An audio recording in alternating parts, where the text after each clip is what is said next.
Kamerayı uzatma. Kamerayı uzatma. Kamerayı uzatma.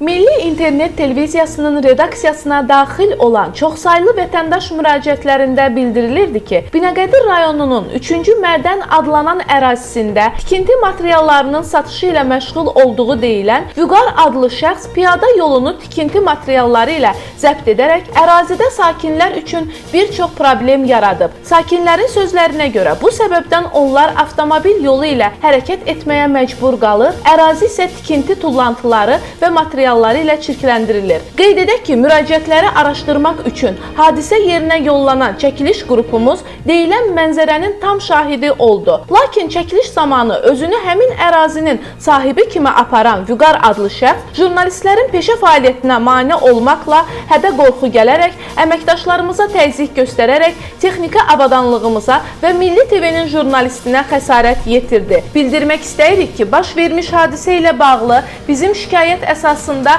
hazırda Binəqədi rayon polis idarəsində araşdırma aparılır. Yer götür. Danışımıza fikir